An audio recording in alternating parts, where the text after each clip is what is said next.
तो वे बीजेपी के सांसद रामचंद्र जांगड़ा से भी खबर अभी तक ने खास बातचीत की है। ऑपरेशन सिंदूर की चर्चा को लेकर बोले हैं रामचंद्र जांगड़ा। विपक्ष की मांग पर ऑपरेशन सिंदूर को लेकर दोनों सदनों में चर्चा हो रही है। विपक्ष चर्चा से भाग रहा है। कहा कि ऑपरेशन सिंदूर को लेकर जो चर्चा हो रही है उस पर विपक्ष हंगामा कर रहा है। कहा कि हम हर एक आतंकवादी को चुन चुन कर मारेंगे।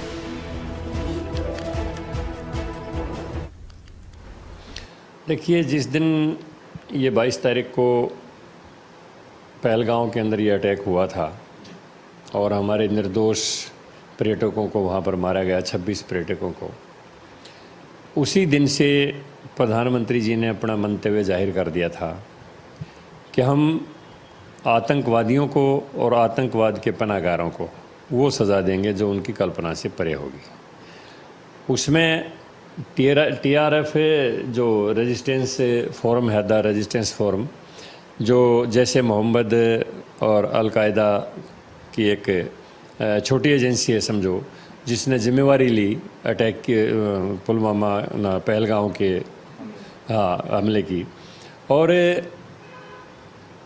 लगातार 15 दिन तक पाकिस्तान को मौका दिया भारत सरकार ने कि वो अपनी गलती को मान ले, अंतर्राष्ट्रीय स्तर के ऊपर ये गुनाह को स्वीकार कर ले। पाकिस्तान आतंकवाद की एक फैक्ट्री है, उनका पनाहगार है और पूरी दुनिया को इस बात का पता है। बार बार मौका दिया गया पाकिस्तान को, लेकिन फिर भी जो है ना वो अपनी हरकतों से बाज नहीं आया।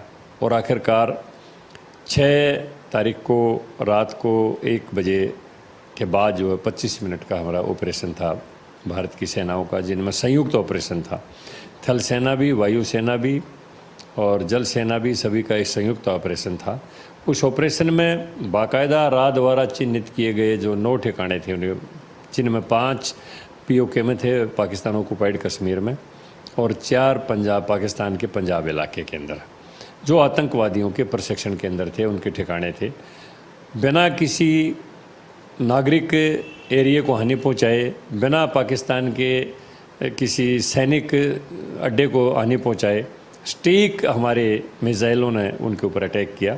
हमारे ब्रह्मोस मिसाइल और आकाश मिसाइल जो हमारे देश में निर्मित मिसाइल हैं, उन्होंने अपना पूरी तरह से दुनिया के सामने अक्षमता को सिद्ध कर दिया कि भारत पूरी तरह से अक्षमतावान है अब, और किसी विदेशी हथियार की उसको ज़रूरत नहीं है। अपने स्वदेशी इक्विपमेंट जो हैं उनके माध्यम से वो किसी भी परिस्थिति में, किसी भी स्थिति में मुकाबला कर सकता है और दुश्मन देश पर आक्रमण कर सकता है।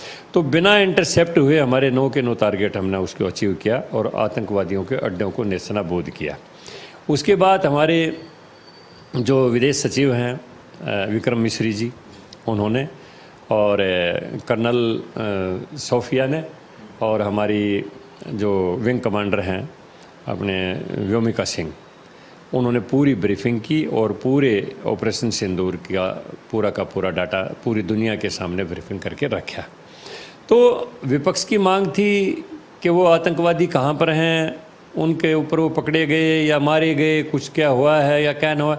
ऑपरेशन सिंदूर जैसे प्रधानमंत्री कह रहे हैं, सरकार कह रही है कि अभी बंद नहीं हुआ है।